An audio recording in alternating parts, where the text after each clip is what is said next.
DNA testleri ve soy ağacı muhabbeti son zamanlarda sosyal medyada herkesin dilinde.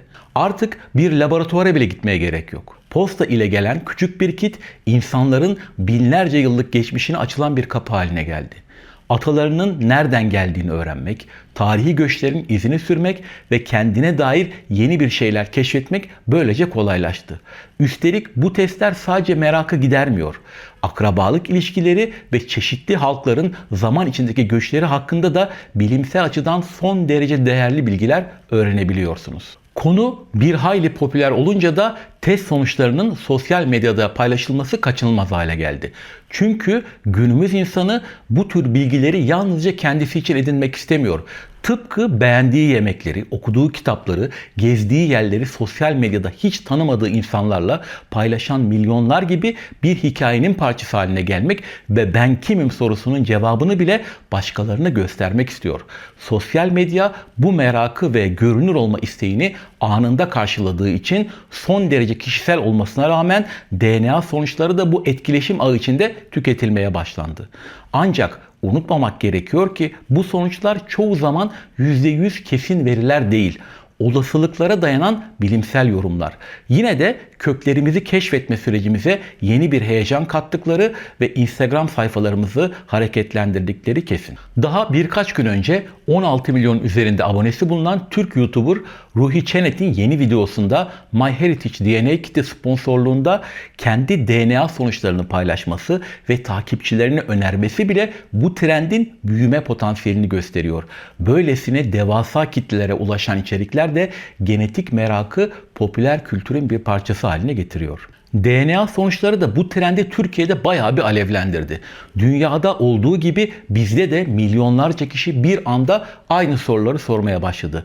Benim kökenim acaba nereye ya da kimlere dayanıyor? Kısacık videolar, şaşırmış yüz ifadeleri ve beklenmedik yüzde oranları bir araya gelince insanların içindeki o kadim merak duygusu yeniden ortaya çıktı. Böyle olunca herkes kendi soy hikayesinin izini sürmek, geçmişinin hangi coğrafyalara uzandığını öğrenmek ve bu yolculuğu başkalarıyla paylaşmak istedi. Bu merakın doğal bir uzantısı olarak da kimlik tartışmalarının sertleşmesi kaçınılmaz hale geldi. Bir tarafta ırk diye bir şey yok, DNA testi insanın kişiliğini belirlemez diyenler, diğer tarafta test yaptırırsam ve mensup olduğum milletten çıkmazsam ne olur diye korkanlar var. Bu uç duygular modern dünyada bile kimlik dediğimiz şeyin aslında ne kadar kırılgan olduğunu gösteriyor. Sonuçta DNA testi yalnızca biyolojik kökenlere dair bir ipucu verir. Bir insanın kimliğini, kültürünü veya aidiyet duygusunu tanımlayan şey bundan çok daha fazlasıdır. Fakat tam da bu noktada işler ilginçleşiyor. Çünkü bu testler bazen öylesine beklenmedik sonuçlar veriyor ki sosyal medyada hem kahkaha dolu videolara hem de şiddetli tarihi veya politik tartışmalara rastlayabiliyoruz. İşte bugün bütün bu karmaşanın ardındaki bilimsel gerçekleri, yanlış anlaşılan noktaları ve insanların bu testlere neden bu kadar duygusal tepki verdiğini birlikte konuşacağız. Bu programın DNA'yı anlamanın ötesine geçerek kimliğimizi ve tarih anlayışımızın zihnimizde bıraktığı izleri yeniden değerlendirmemize yardımcı olacağını umuyorum. Sosyal medyada bazen kafa karıştırıcı yorumlar dolaşıyor. Örneğin bazıları soy ağacını tek bir baba zinciri olarak düşünüyor. Ben, babam, dedem, büyük dedem, onun babası, onun dedesi gibi. Ve ataları bir noktada farklı etnisiteden biri çıktığında Anadolu için konuşursak söz gelimi Ermeni ya da Rum ile birleştiyse artık Türk olamaz gibi basit ve yanlış sonuçlara varılıyor. Oysa ki gerçek çok daha farklı ve karmaşık. Soy ağacı yukarı doğru çıktıkça atalarımızın sayısı hızla artar. Anne ve babamız 2 kişidir. Bir üst nesilde yani anneanne, babaanne ve 2 dede toplam 4 kişi vardır. Bir sonraki nesilde 8 kişi, ardından 16 kişi. 10. nesle geldiğimizde genetik mirasını taşıdığımız 1024 kişiye ulaşılır. Bu rakam önemli çünkü geleneksel Türk köylüsü Ahmet, Mehmet, Şaban, Ramazan, Ömer diye 10 nesil doğru geriye doğru sayar. Eğer aristokrat değilse kişiler soy ağacı tutmazlar ve en fazla 10 nesli bilirler. 20. nesle ulaşan Ataların toplam sayısı 1.048.576 kişiye ulaşır ki bu rakam daha Osmanlı dönemine denk geliyor. Varın öncesini siz düşünün. 1000 yıl geriye vardığımızda bu sayı 10 binlere ulaşır ki bu kadar insanın genetik mirasını taşıyoruz anlamına gelir. Bir kişinin genetik mirasının yalnızca tek bir millete ait olduğunu düşünmek matematiksel, bilimsel ya da tarihsel açıdan gerçekçi değildir. Özellikle de millet kavramının bugünkü modern anlamıyla ancak 18. yüzyılın ortaya çıktığını ve o dönemlerde siyasi sınırların bugünkü kadar keskin çizilmediğini dikkate aldığımızda bu iddiaların neden sorunlu olduğu daha da iyi anlaşılır. Antik Yunan'da etnos ve genos gibi kavramlar kabile ya da topluluk anlamına gelirken Orta Çağ'da aidiyetler çoğunlukla hanedanlık, dini cemaat, şehir devlet veya feodal bağlılık üzerinden tanımlanıyordu. Osmanlı'da ise millet modern ulusun karşılığı değil, daha çok dini toplulukları ifade eden bir terimdi. Bu tarihsel yapıların hiçbirinde sınırlar net değildi. Siyasi meşruiyet ulustan değil, hanedandan ya da ilahi otoriteden geliyor. Ortak dil bile belirleyici bir unsur sayılmıyor. Yani aynı dili konuşan insanlar aynı milletten kabul edilmiyordu. Türkçe konuşan Ortodokslar farklı bir milletten, Müslüman Araplar ise bizden kabul ediliyordu. Böylece insanların konumu yurttaş yerine tebaa kavramıyla açıklanıyordu. Oysa bugün anladığımız anlamıyla ulus, ortak dil, ortak kültür, merkezi devlet, siyasi aidiyet, yurttaşlık ve milli kimlik gibi unsurlara dayanan modern ulus devlet fikri etrafında şekillenen bir yapıdır. İngiliz antropolog Ernst Gellner, Amerikalı siyaset bilimci Benedict Anderson ve İngiliz tarihçi Eric Hobsbawm gibi düşünürlerin de belirttiği üzere modern uluslar büyük ölçüde modern dönemde ve hayal edilmiş topluluklar olarak inşa edilmiştir. Yani bir hayaldir. Buna karşılık insanlık tarihi bu hayalden öte gerçekte birbirine karışan, göç eden ve sürekli kaynaşan toplulukların bitmek bilmeyen hikayesidir. Bugün DNA testleri sayesinde bu devasa hikayenin yalnızca küçük bir bölümüne ışık tutabiliyoruz. Bu nedenle bu testler bile modern kimlik algılarımızı etkileyebilir ancak geçmişin gerçek çeşitliliğini bütünüyle yansıtamaz. Bir diğer büyük yanılgı DNA testlerimizde görülen kategorilerin yanlış yorumlanmasıdır. Bir şirket size %40 Türk, %20 Kafkas, %12 Ermeni ya da %8 gibi sonuçlar verdiğinde çoğu kişi bunun kanındaki millet oranları olduğunu sanıyor. Oysa ki bu ifadeler modern milletleri değil, genetik benzerliğin en yoğun görüldüğü coğrafi bölgeleri temsil eder. Zaten bilimsel olarak daha doğru olan %10 Orta Asya kökeni, %10 Neolitik katkı veya %10 step bileşeni gibi tanımlamalardır.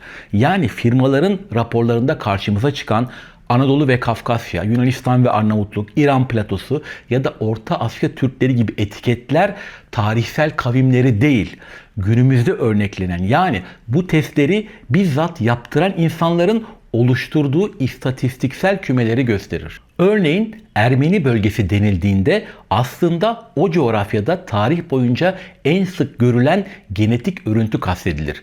Bu örüntüyü oluşturanlar kimlerdir? Urartular, Persler, Bizanslar, tabii ki Ermeniler, Selçuklular ve Osmanlılar. Yani binlerce yıl boyunca birbirine karışmış çok sayıda topluluk. Dolayısıyla bu tür etiketler tek bir kimliği değil, karmaşık bir tarihsel birikimi ifade eder. Sözün özü, genetik köken testleri modern milletleri ya da etnik kimlikleri belirlemez. DNA'mızdaki bazı işaretlerin tarih içinde hangi bölgelerde yoğunlaştığını analiz eder. Şirketler bunu kendi referans veri tabanları ve analiz yöntemleriyle yorumlar. Bu nedenle testler size hangi millettensiniz cevabını vermez. Atalarınızın hangi bölgesel topluluklara genetik olarak daha yakın olduğunu gösterir. Sonuçlar ulusal kimliklerden çok uzun dönemli genetik benzerlikleri ve bölgesel kökenleri gösterir. Kısacası testin söylediği şey şudur. Atalarınızın bir kısmı geçmişte Ermenilerin yoğun yaşadığı bölgede bulunmuş bir toplulukla bağlantılı. Hepsi bu. Ne fazlası ne daha azı. Ancak genetik verileri milli kimliklerle ilişkilendirmek pazarlama açısından oldukça etkili bir yöntemdir. Çünkü insanlar milli kimlikleriyle gurur duyarlar ve şirketler bu ilgiyi ticari avantaja yani paraya çevirmeye çalışabilir. Bu yüzden bu sonuçlara bakarak Anadolu Türklüğü yoktur gibi geniş ve iddialı çıkarımlar yapmak da DNA testi yaptırırsam kim olduğuma dair inancım sarsılır diye kaygılanmak da bilim dışı ve duygusal reflekslerdir. Bugün Türkiye'de yaşayan insanlar olarak hepimiz Anadolu'nun çok katmanlı mozaiğinin devamı ve birer parçasıyız. Bu topraklar yüzyıllar boyunca etnik ve kültürel çeşitliliği bir araya getiren, harmanlayan ve yeni kimliklerin oluşmasına zemin hazırlayan bir buluşma noktası olmuştur.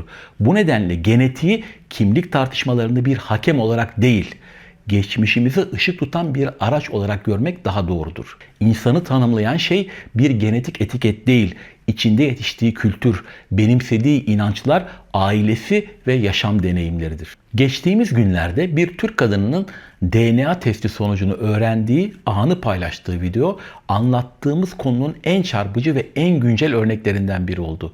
Kendi kimliğinden son derece emin bir şekilde kameranın karşısına geçen genç kadın birkaç saniye içinde genetik raporun sunduğu bambaşka bir tabloyla yüzleşiyor. Ve video kısa sürede Türkiye'de viral haline geliyor. Test sonucuna göre genç kadın ağırlıklı olarak Gürcü, Ermeni, Pers, Kürt, Güney İtalyan ve Yunan Arnavut kümelerine yakın bir genetik profil taşıyordu. Bu basit sonuç listesi yorumlarda adeta bir kimlik savaşına dönüştü. Bir grup zaten tipinde Türkiye benzeyen bir taraf yok, tabii ki böyle çıkar diyerek küçümseyici yorumlar yaptı. Bir başka grup daha da ileri gidip gerçek Türk Orta Asya'dır, Türkiye'deki Türklerin %90'ı aslında Rum, Ermeni gibi genellemeler yaparak doğrudan toplumsal kimliğimize hedef aldı. Öte yandan daha sağduyulu kullanıcılar DNA ile millet tanımlanmaz, insan kültürüyle vardır, kadın %50 Gürcü çıktı diye gidip Gürcüce mi öğrensin diyerek tartışmayı yumuşatmaya çalıştılar.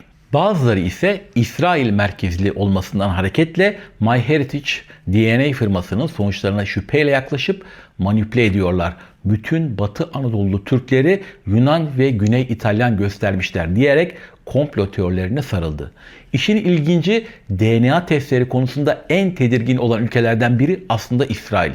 Çünkü genetik araştırmalar tek ve homojen bir Yahudi kökeni fikrinin bilimsel olarak desteklenmediğini gösteriyor. Çeşitli akademik araştırmalar Yahudi topluluklarının tarih boyunca farklı bölgelerde oluşmuş, farklı genetik katkılar almış, oldukça karma bir yapıya sahip olduğunu vurguluyor. Bu durum İsrail'in kuruluşunu meşrulaştıran Siyonist anlatıyla da çelişiyor. Bir de işin dini boyutu var. İsrail'de Yahudiliğin anne üzerinden geçtiğini kabul eden halakha kuralları nedeniyle kimliğinden şüphe duyulan bazı kişilerden mitokondriyal DNA testi istenebiliyor. Bu yöntem modern genetikle dini hukuk arasında gerilim yaratıyor. İsrail vatandaşı olup devlet tarafından Yahudi kabul edilmeyen hatırı sayılır bir nüfus kitlesi bulunuyor. Yaklaşık 500 bin kişi. Kısacası sosyal medyada tartışılan DNA testleri sadece Türkiye'de değil, dünyanın pek çok yerinde kimlik, tarih, aidiyet gibi derin meseleleri hareketlendiriyor. İnsan genomu bilimsel olarak sade, fakat o genomun insanlar için taşıdığı anlam son derece karmaşık. Sosyal medyada yayınlanan DNA sonuçlarının kitle psikolojisini nasıl tetikleyebildiğini, hatta zaman zaman kutuplaşmayı nasıl derinleştirdiğini başka örneklerle de görebiliyoruz. 2016'da yayınlanan ve YouTube'da 2,5 milyon üzerinde görüntülenme alan DNA merkezli The DNA Journey projesinde denekler test sonuçlarını bilmeden önce röportaja alınıyor. Kökenlerini, kendilerini hangi milletlere yakın hissettiklerini anlatıyorlar. Örneğin genç bir kadın İran'ın Kürdistan bölgesinden geldiğini anlatıp aile albümünde ailesinin geleneksel Kürt düğünü fotoğraflarını gösteriyor. Röportaj ilerledikçe kendisine sevmediği halkların olup olmadığı soruluyor. Genç kadının ağzından sonradan utanıp düzelse de Türkleri sevmem sözleri çıkıyor. Sonuçlar açıklandığında salonda büyük bir sessizlik oluyor. Ardından kahkahalar yükseliyor. Çünkü genç kadının DNA'sı %79 Türklerle ilişkili. Geri kalanı Yahudi ve Avrupa kökenli olduğu anlaşılıyor. Bu an belgeselin en çarpıcı anlarından biri haline geliyor. Çünkü insanlar kendi kimlik anlatılarıyla genetik verilerin ne kadar farklı olabildiğini gösteren ironik ama öğretici bir tabloyla karşılaşıyor. Bir diğer çarpıcı örnekte Trabzonlu bir erkek DNA testinde %0 Türk sonucunu görünce şaşkınlığını gizleyemiyor. Video sosyal medyada hızla yayılıyor ve aynı tartışma yeniden alevleniyor. Bu kez insanlar şaşkınlık, mizah, öfke ve kafa karışıklığını aynı anda paylaşıyor. Trend bir anda öylesine büyüyor ki birkaç gün içinde arkadaşlar az önce Türk olmadığımı öğrendim tarzı videolar peş peşe gelmeye başlıyor. Herkes kendi sonuçlarına dramatik bir anlam yüklemeye çalışıyor. Kimi gülüp eğlenirken kimi ben kimim krizine sürükleniyor. Ama sosyal medyanın hafızası kısa. Yeni akımlar ortaya çıkar çıkmaz bu furyada doğal olarak hızla unutulacak. DNA testleri sadece birkaç damla tükürükle bir insanın genetik geçmişini renkli haritalara, yüzdelik tablolara ve beklenmedik akrabalık bağlantılarına dönüştürüyor. Kimi hiç ummadığı coğrafyalarla karşılaşıyor. Kimi ise kendisini şaşırtan millet etiketleriyle. Bu testleri yapan firmaları tanımak ve DNA testlerinin nasıl yapıldığını anlamak konuyu tam olarak kavrayabilmemiz için çok önemli. Bugün dünya çapındaki en büyük DNA veri tabanına sahip şirket 25 milyon üzerinde örnekle ABD merkezli Ancestry DNA'dır. Bu büyüklük kullanıcıların akrabalık bağlarını bulma ve genetik kökenlerini analiz etme açısından büyük avantaj sağlıyor. Ancak şirket antik DNA kullanımı ve analizine yönelik hala sınırlı bir yaklaşım benimsediği için tarihsel ve arkeolojik genetik bağlantılara dair kapsamlı bir rapor sunamıyor. Pazarın diğer lideri 23andMe ise hem otozomal DNA hem mitokondriyal DNA hem de Y-DNA tahmini sunarak daha kapsamlı bir rapor ortaya koyuyor. Avrupa, Orta Doğu ve Balkanlar için en yoğun referans popülasyonuna sahip şirketlerden biri ise İsrail merkezli MyHeritage DNA. Bu firma özellikle uygun fiyat politikası nedeniyle Türkiye'de son yıllarda hatırı sayılır bir kullanıcı kitlesi edinmiş durumda. Daha derin soy takibi arayanlar içinse ABD merkezli Family Tree DNA açık ara öne çıkıyor. Özellikle Y-DNA haplogruplarının detaylı soy analizinde dünyadaki en yetkin firma kabul ediliyor. İngiltere merkezli Living DNA gibi başka kaliteli şirketler var. Ancak bunlar daha çok Britanya ve Kuzey Avrupa odaklı oldukları için testlerinde dünyanın geri kalanında aynı hassasiyeti sağlayamayabiliyorlar. Peki DNA nedir ve bu testler nasıl yapılıyor? DNA, deoksiribonükleik asit. Tüm canlıların yaşam talimatlarını taşıyan olağanüstü bir molekül. Vücudumuzdaki her hücre kim olduğumuzun biyolojik hikayesini bu çift sarmallı yapı içinde saklıyor. 46 kromozomun yarısı anneden, yarısı babadan geliyor. Yani DNA testi dediğimiz şey aslında sizi siz yapan bu kodun okunmasından ibaret. Peki bu yolculuk ne zaman ve nasıl başladı? 1953'te Amerikalı moleküler biyolog James Watson, İngiliz fizikçi ve moleküler biyolog Francis Crick ve İngiliz kimyager Rosalind Elsie Franklin DNA'nın yapısını çözerek genetik biliminin adeta yeni bir çağın kapısını açmasını sağlıyorlar. Bu ekip 1962 yılında Nobel Fizyoloji veya Tıp ödülüne layık görülerek emeklerinin de karşılığını alıyor. Ardından PCR, dizileme teknolojileri ve yüksek hassasiyetli laboratuvar cihazları devreye giriyor. Böylece insan genomu artık okunabilir, karşılaştırılabilir, hatta tarihin derinliklerine uzanan izleri takip edilebilir hale geliyor. PCR yöntemi yani polimeraz zincir reaksiyonu kabaca DNA'nın fotokopi makinesi gibi çalışıyor. Ufacık bir DNA parçasını alıyor, milyonlarca kez çoğaltıyor. Böylece adli tıptan antik kemik analizine, mikrop testlerinden genetik araştırmalara kadar her yerde kullanılabiliyor. PCR sayesinde adli tıp birkaç hücrelik bir örnekten bir suçluyu bulabiliyor veya arkeologlar binlerce yıllık kemiklerdeki bir DNA'yı inceleyebiliyor. Sözün özü bugün DNA ataları araştırmaktan adli vakalara, tıptan antropolojiye kadar yüzlerce alanda kullanılan bir pusula gibi. Soy araştırmalarında 3 temel DNA testi bulunuyor. Bunlara da kısaca değinelim. 1. Y-DNA testi. Baba soyun izini sürüyor. 2. Mitokondriyal DNA ya da mtDNA testi. Anne soyunu takip ediyor. Üçüncüsü otozomal DNA testi. Hem anneden hem babadan gelen 22 çift kromozomu yani otozomları analiz ederek daha geniş, daha dağınık ama çok daha zengin bir soy ağacı tablosunu ortaya çıkarıyor. Peki bu süreç nasıl işliyor? Bir tükürük örneği, bir yanak içi sürüntüsü, bir damla kan, laboratuvara ulaşan her örnek önce izole ediliyor.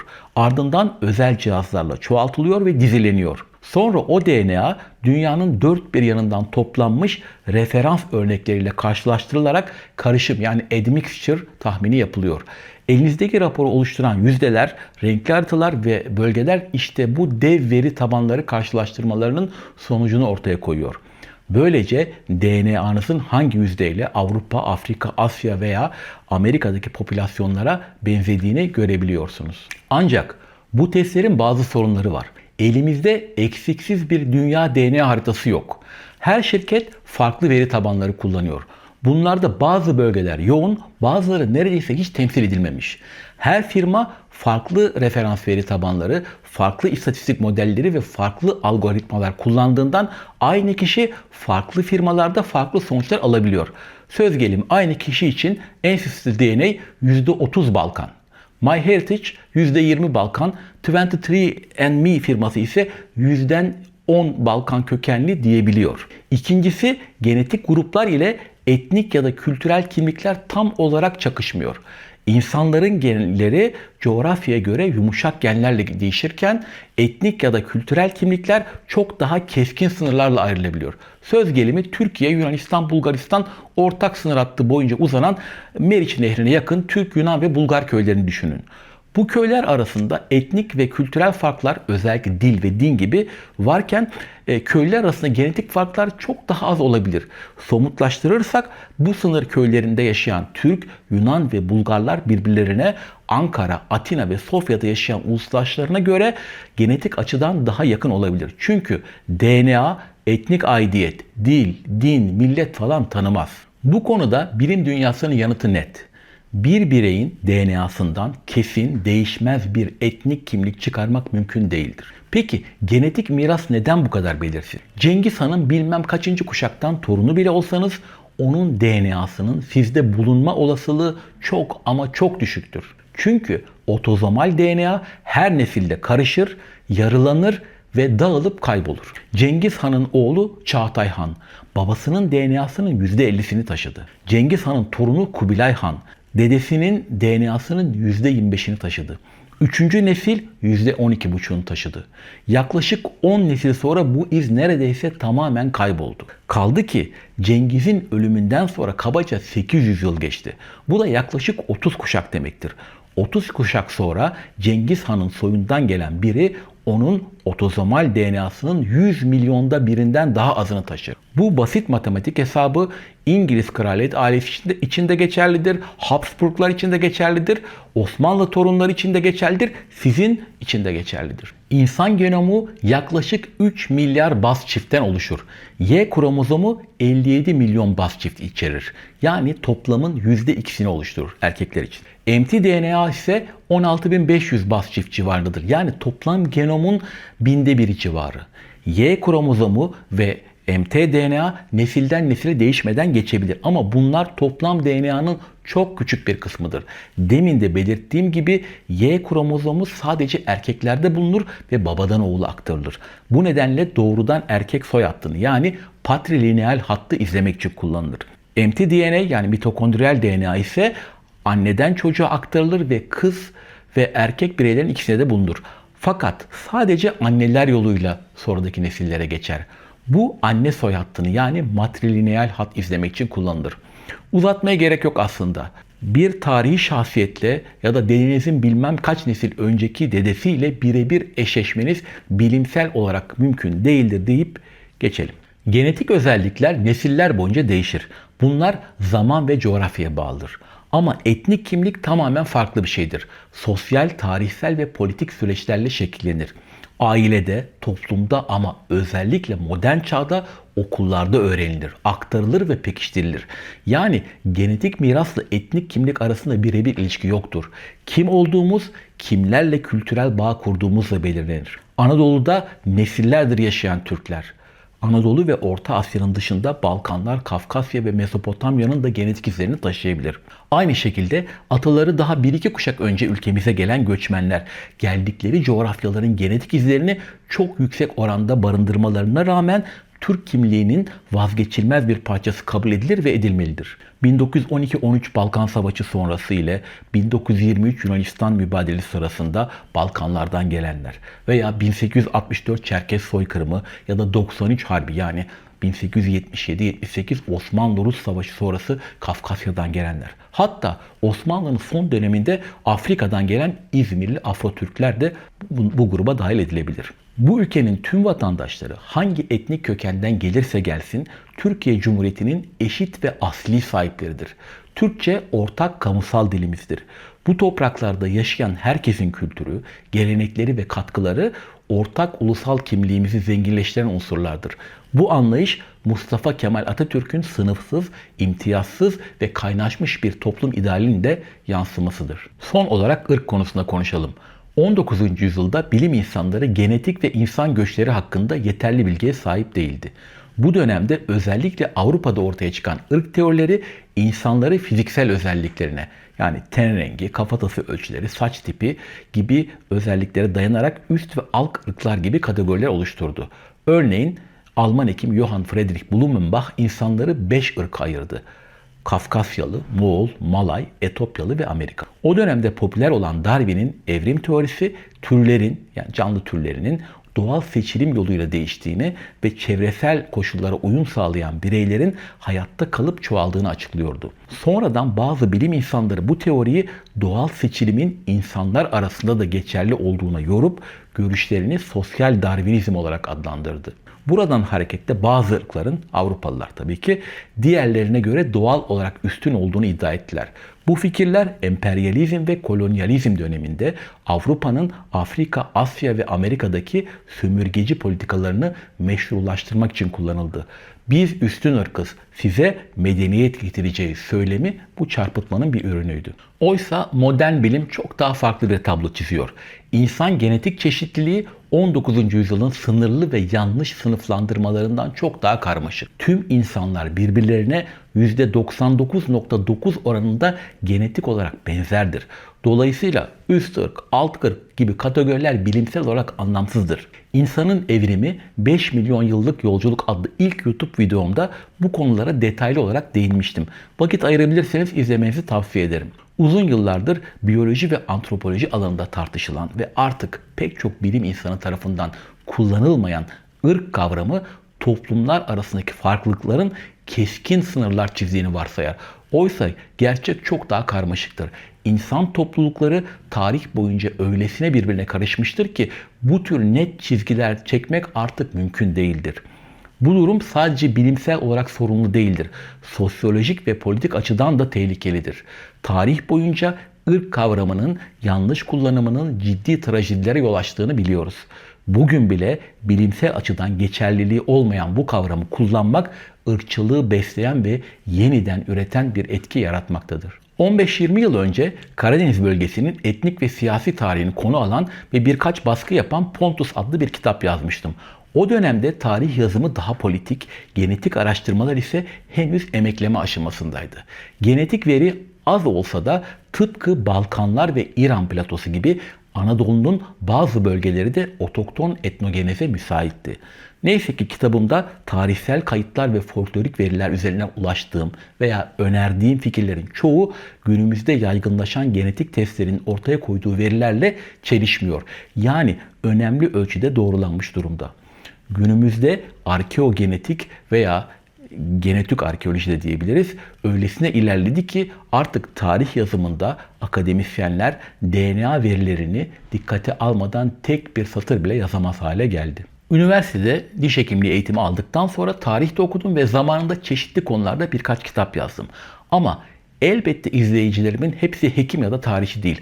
Bu yüzden konuları sade ve anlaşılır bir dille örneklerle destekleyerek anlatmaya özen gösteriyorum. Arada size yabancı gelebilecek terimler de kullanmak zorunda kaldığımda ise bazen konuyu bölmek pahasına bunları açıklamaya çalışıyorum. Eğer bazı şeyleri kaçırırsam ya da tam tersine bunu zaten herkes biliyordur derseniz kusuruma bakmayın. Daha derinlemesine araştırmak isteyenler için videolarımın açıklama kısmında veya kişisel blogumda akademik kaynakları da mutlaka paylaşacağım. Bugünlük bu kadar. Peki bir sonraki bölümde ne konuşacağız? Anadolu'nun Neolitik köylerinden başlayıp Hititler, Helenistik dönem, Roma dönemi, Bizans ve Selçuklu çağları, Orta Asya Türk göçleri ve Osmanlı'nın çok katmanlı demografisine uzanan genetik ve tarihsel bir yolculuğa çıkacağız. Son bölümde ise bugün bizim yani Anadolu Türkleri olarak tanımlanan modern halkın son bilimsel veriler ışığında genetik profilini ele alacak ve komşu ülkelerdeki halklarla kıyaslayarak bilimin bize bugün ne söylediğini anlamaya çalışacağız. Takip etmeyi ve beğenmeyi unutmayın. Bir sonraki programda görüşmek üzere, hoşça kalın.